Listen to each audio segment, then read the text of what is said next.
21 জুলাই ছিল flight lieutenant Tauqir ইসলামের জীবনের সেই বিশেষ দিন, যেদিন তিনি প্রথমবারের মতো একা আকাশে উড়াল দেওয়ার সুযোগ পেলেন।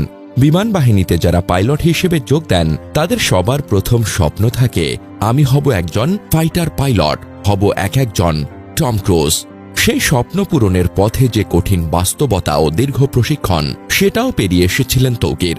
শত প্রতিযোগিতা, শত বাছাইয়ের পর মাত্র হাতে গোনা কয়েকজনকে সুযোগ দেওয়া হয় ফাইটার ট্রেনিংয়ের জন্য। তৌকির সেই ভাগ্যবানদের একজন ছিলেন। 21 জুলাই ছিল তার প্রথম সোলো ফ্লাইট মিশন, একজন পাইলটের জীবনের সবচেয়ে গুরুত্বপূর্ণ মাইলফলক। এর আগে সকল ট্রেনিং ছিল ডুয়েল ককপিটে প্রশিক্ষকের সঙ্গে, আজ ছিল একক উড্ডয়ন। কিন্তু সেই স্বপ্নময় দিনটাই পরিণত হল দুঃস্বপ্নে। সামাজিক মাধ্যমে ওয়াহিদুন নবী লিখেছেন, তৌকিরের ট্রেনিং শেষ হয় আরও 3 দিন আগে এবং সে একা ফ্লাই করার জন্য কোয়ালিফাই করে। নিয়ম হচ্ছে যেদিন কোয়ালিফাই করে সেই দিনই প্রথম সোলো ফ্লাই করা।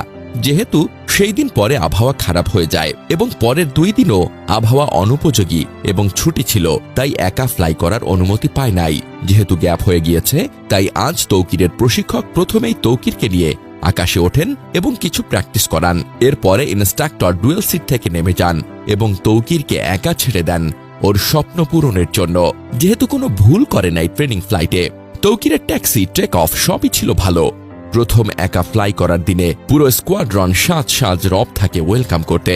ইনস্ট্রাক্টর রানওয়ের পাশে সার্বক্ষণিক থাকে ওয়্যারলেস নিয়ে, যদি কোনো সাহায্য বা গাইডেন্স প্রয়োজন হয়। তৌকির টেক অফ করার 5 থেকে 7 মিনিটের মাথায় ইনস্ট্রাক্টর দেখতে পান এক ধরনের অস্বাভাবিক আচরণ। ফাইটার জেটটি বিমানবন্দরে উত্তর দিক থেকে ঘুরে দক্ষিণ দিকে উচ্চতা হারাচ্ছে।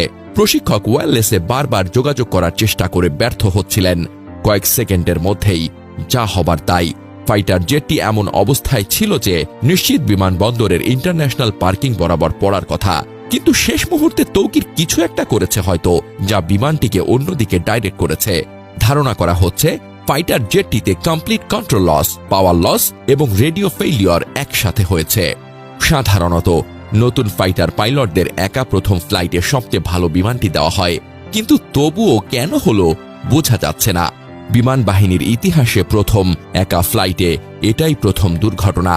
আমি সুইসাইড অ্যাটেম্প বলতে চাচ্ছি না বা নারাজও, কারণ পাইলট শেষ মুহূর্তে ইজেক্ট করেছে, কারণ এইসব ক্ষেত্রে বডি পাওয়া যায় না, বিমানের সাথে পুরোটাই বার্ন হয়ে যায়।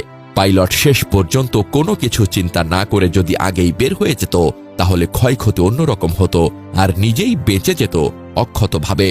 বিমান বাহিনীর অনেক পাইলট জানমালের ক্ষতি কমাতে শেষ মুহূর্তে ইজেক্ট করে জীবন দিয়েছেন